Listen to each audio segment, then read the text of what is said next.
Europe just discovered it cannot defend itself, and the timing could not be worse. Whilst Donald Trump dismantles NATO from within and demands protection money like some geopolitical mob boss, China has begun the most aggressive military posturing the Indo-Pacific has seen in decades. The question isn't whether Europe can afford to rearm, the question is whether it's already too late. For 75 years, European security rested on a simple bargain. America provided the military umbrella, Europe focused on economic development and social programs, and everyone pretended this arrangement would last forever. That illusion died the moment Trump returned to the White House. Within days of his inauguration, he suspended military aid to Ukraine, threatened to withdraw from NATO unless members paid what he called their fair share, and suggested America might not honor Article 5 commitments to defend allies under attack. European leaders initially assumed this was negotiating theater. They were wrong. The collapse of that security architecture coincided almost precisely with China's most provocative actions in the South China Sea and around Taiwan.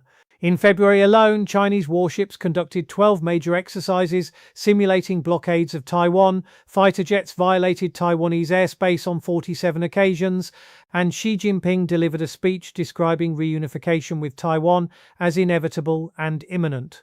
This wasn't subtle posturing.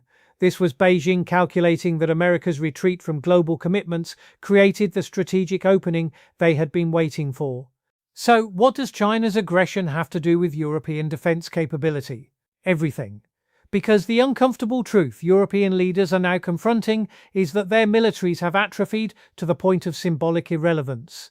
Decades of peace dividends, budget cuts, and dependence on American power have left Europe catastrophically unprepared for the world they now inhabit.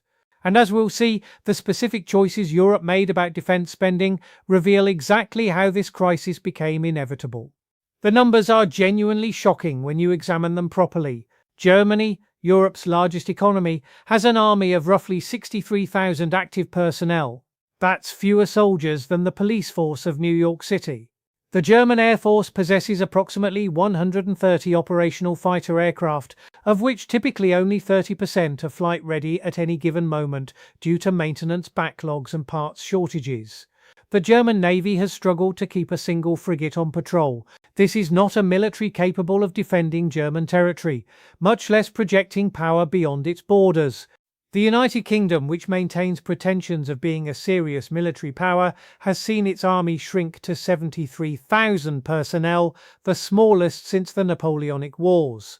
The Royal Navy, which once ruled the waves, now operates fewer than 70 commissioned ships, down from over 300 during the Cold War. Britain's 2 new aircraft carriers, intended as symbols of continued global relevance, have been plagued by mechanical failures, and the Navy lacks sufficient escort ships to adequately protect them in hostile waters.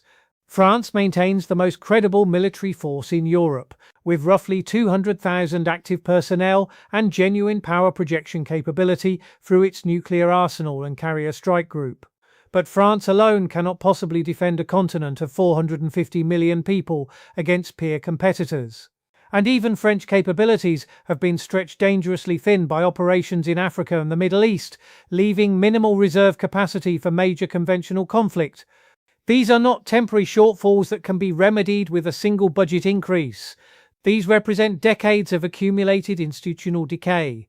European militaries have lost the industrial base to rapidly produce ammunition, the training infrastructure to quickly expand forces, and crucially, the cultural memory of how serious militaries actually function. When Estonia requested ammunition from Germany to send to Ukraine in 2022, German officials discovered their stocks were so depleted they could sustain combat operations for approximately 2 days. 2 days. Against any serious adversary, European forces would be combat ineffective within a week. The conventional wisdom holds that Europe simply needs to spend more money.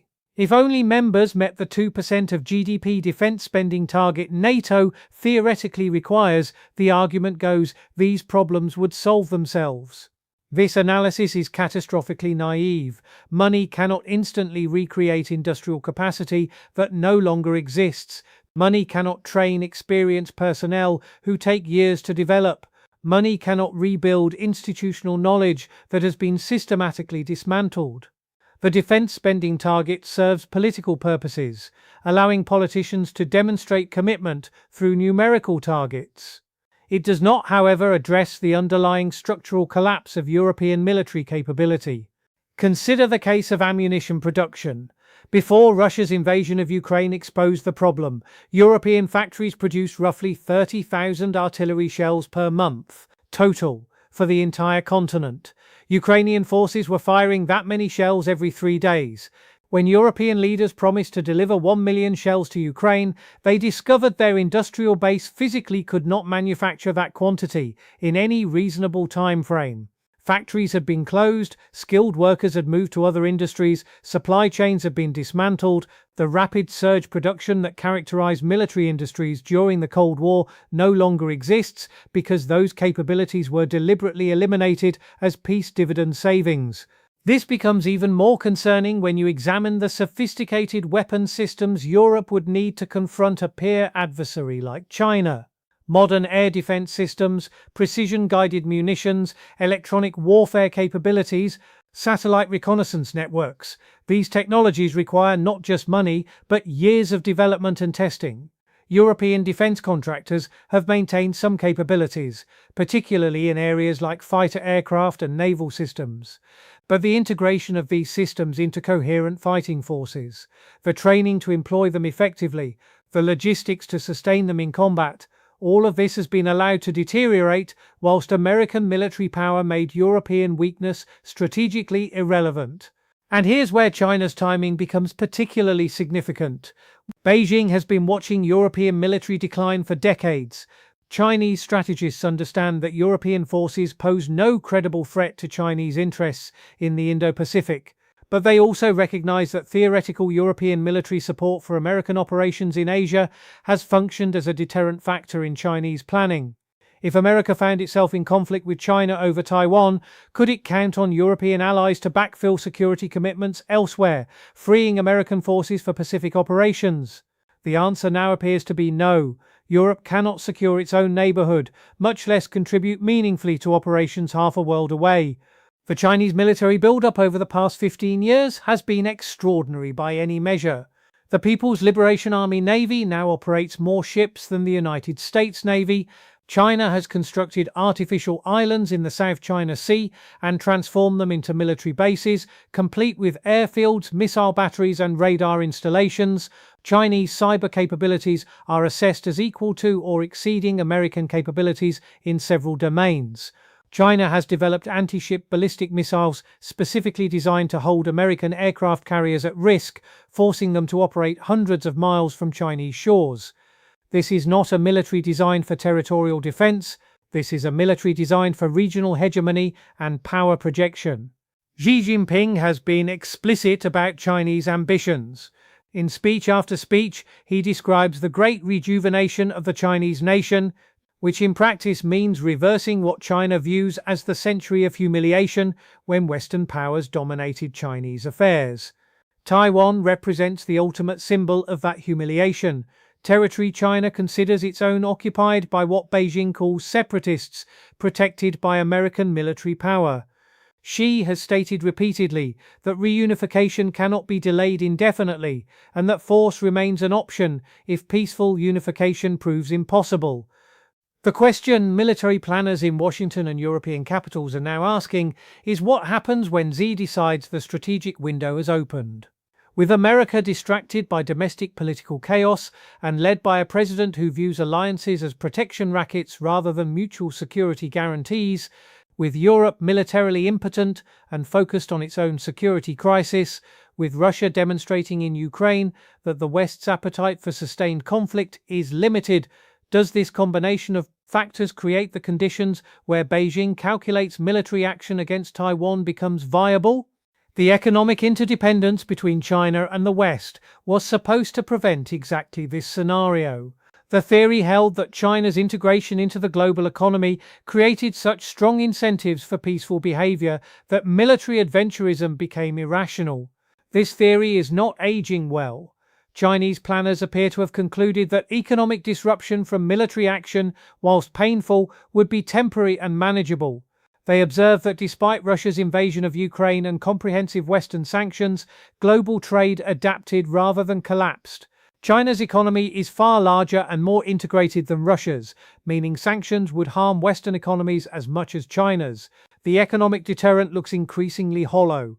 European leaders are beginning to understand the scale of the strategic disaster they face. French President Emmanuel Macron has called for strategic autonomy from America, though he conspicuously avoids detailing what that would actually require in terms of defense spending and industrial mobilization. German Chancellor Olaf Scholz announced a €100 billion special fund for military modernization, though implementation has been characteristically slow and bureaucratic. Poland is frantically rearming and now spends over 4% of GDP on defense, but Poland alone cannot secure Europe's eastern frontier.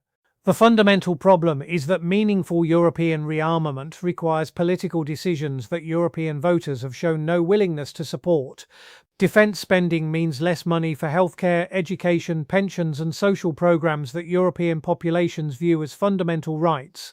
Rebuilding military industries means government intervention in markets and industrial policy that conflicts with European Union competition regulations.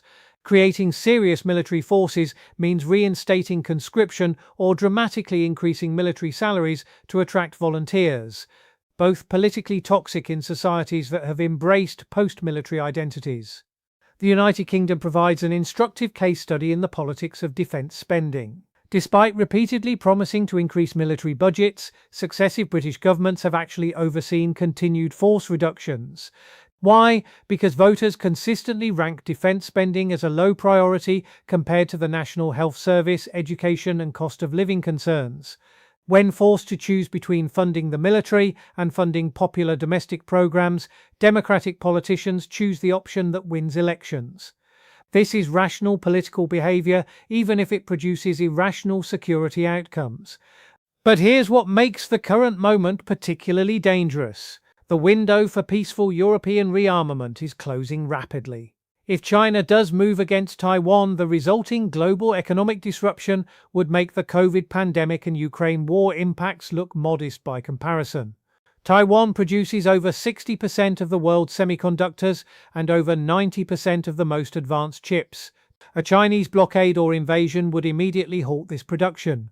The resulting shortage would cascade through every sector of the global economy that depends on electronics, which is essentially every sector. European economies would face simultaneous defense crisis and economic depression, the worst possible circumstances for attempting rapid military mobilization. There's also the question of Russia.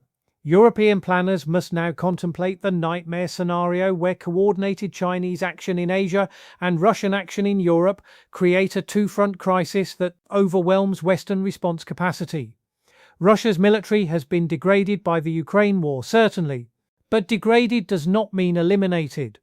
With American attention and resources divided between European and Asian theaters, with European forces still woefully unprepared, Russia might calculate that a second attempt at territorial revision in Europe becomes viable. This isn't paranoid speculation, this is basic strategic logic that Russian planners are certainly considering. The Trump administration's approach to these challenges has been to demand that Europeans pay more, while simultaneously undermining the institutional frameworks that made Atlantic cooperation function. Trump's suggestion that America might not honor Article 5 obligations doesn't encourage European rearmament. It encourages European fatalism. Why invest enormous sums rebuilding military forces if America, the only power with genuine capability to project force globally, might simply abandon Europe regardless? Why sacrifice butter for guns if the guns won't actually provide security? And China is watching all of this unfold with evident satisfaction. Every NATO summit dominated by arguments about burden sharing rather than strategy. Every European defense budget that fails to meet targets. Every American presidential statement questioning alliance commitments. All of this signals to Beijing that the West is weak, divided, and increasingly incapable of collective action.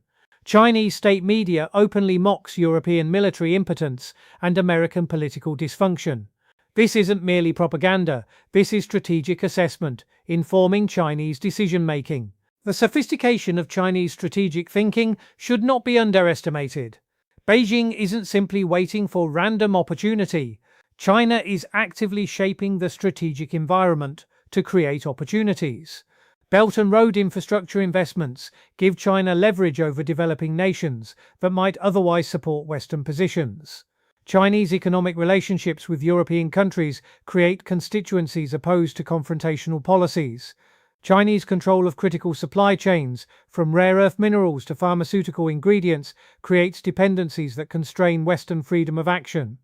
This is strategic competition conducted across economic, diplomatic, and military dimensions simultaneously. European responses have been characteristically fragmented and inadequate.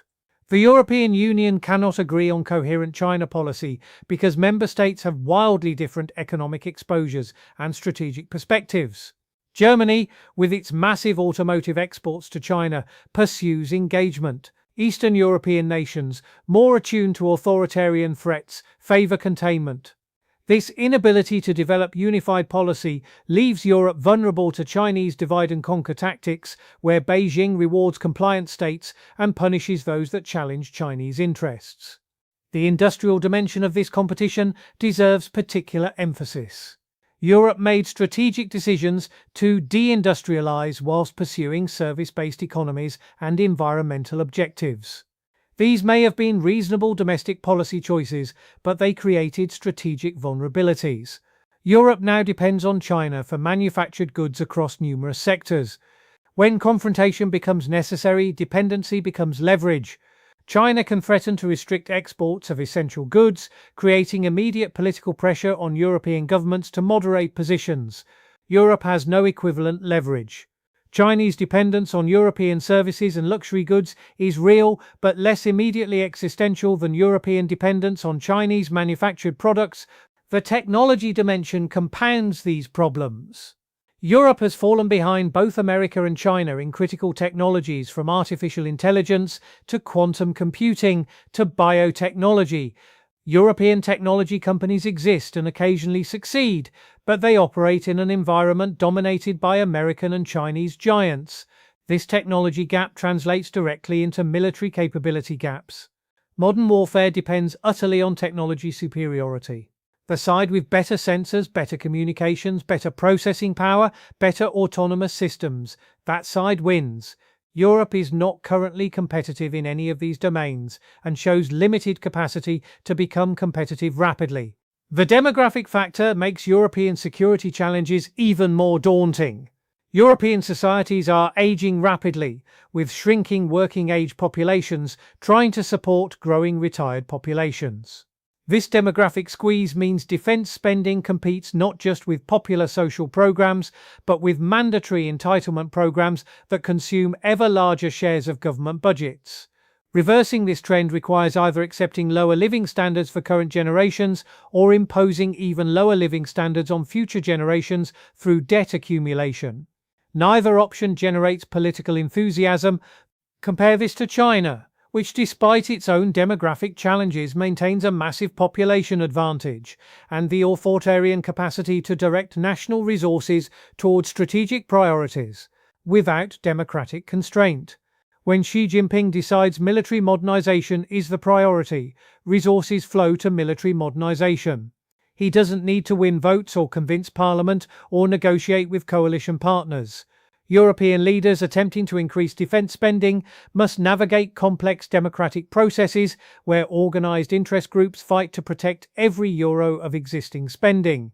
The question European leaders never adequately answer is what exactly they think European military forces are supposed to accomplish against Russia.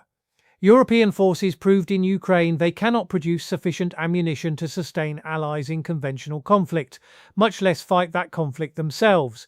Against China, European forces have zero capability to project meaningful power into the Indo-Pacific. As peacekeeping forces in Africa or the Middle East, these missions are strategically marginal and politically unpopular with European voters who question why European soldiers should die for non-European interests. The brutal reality is that European military forces, as currently constituted, serve primarily ceremonial and constabulary functions. They parade for national holidays, respond to domestic emergencies, and occasionally participate in multinational operations where Americans do the actual fighting. This is not meant as insult, but as description. European militaries are not designed, equipped, trained, or sized for high-intensity conflict against peer adversaries. Transforming them into forces capable of such conflict would require revolutionary change that European societies show no willingness to embrace. And so we arrive at the crisis point. China is more aggressive because Chinese strategists assess correctly that the correlation of forces is shifting in China's favor. America is retreating from global commitments under Trump's leadership. Europe is militarily impotent and politically divided. The post-Cold War order based on American hegemony and European prosperity under American protection is collapsing. What replaces it remains unclear. But all the trends point toward greater instability, more frequent crises, and higher risks of miscalculation leading to catastrophic conflict. The historical parallel that keeps occurring to observers is the 1930s, when declining powers refused to confront rising revisionist states until confrontation became unavoidable on the most unfavorable possible terms. Britain and France watched German rearmament, watched remilitarization of the Rhineland, watched the Anschluss with Austria, watched the dismemberment of Czechoslovakia, and did nothing effective because their populations wanted peace and their militaries were unprepared for war. When war came anyway, it came at maximum disadvantage. We may be watching that pattern repeat in slow motion. China arms, China threatens, China salami slices its way toward regional hegemony. The West watches, complains, imposes symbolic sanctions that don't actually change behavior, and hopes somehow the problem resolves itself without requiring difficult choices or actual sacrifice. This is not strategy. This is hope masquerading as policy. And hope is not a plan. The tragedy is that none of this had to be inevitable. Europe chose butter over guns, current consumption over future security, social programs over strategic capability. These were conscious political choices made by democratically elected leaders responding to voter preferences. The voters wanted higher living standards and perpetual peace. Politicians delivered what voters wanted. And now the bill for those choices is coming due, with China presenting the invoice. European leaders will make speeches about unity and determination. Defense budgets will modestly increase, procurement programs will be announced with great fanfare, and none of it will be enough because the fundamental political will to make the necessary sacrifices doesn't exist. European societies have spent 3 generations becoming post-military cultures that view armed forces as at best necessary evils and at worst embarrassing anachronisms. You cannot rebuild serious military power from that cultural foundation without first rebuilding the culture itself. The Chinese leadership understands this perfectly. They watch European politicians struggle to implement even modest defense reforms. They observe the gap between European rhetoric and European capability. They note that when European security interests conflict with European economic interests or European social spending, security loses every time. This assessment informs Chinese calculations about what they can get away with. And what they can get away with appears to be quite a lot. The next 5 years will determine whether this analysis proves correct. If China moves against Taiwan and Europe proves unable to respond meaningfully, if Russia exploits European weakness for territorial revision, if American alliance commitments prove worthless under Trump and any successor who shares his worldview, then the entire post-war international order collapses. We would enter a period of great power competition, unconstrained by institutions, norms, or mutual security guarantees. That period would be extraordinarily dangerous for everyone, but particularly for Europe, which would find itself squeezed between hostile authoritarian powers to the east and an unreliable partner to the west. But perhaps this crisis will finally shock European societies into the dramatic action that incremental reform has failed to achieve. Perhaps the visible manifestation of Chinese aggression and American abandonment will create the political space for leaders to demand the sacrifices that security requires. Perhaps European voters will accept lower living standards today to avoid subjugation tomorrow.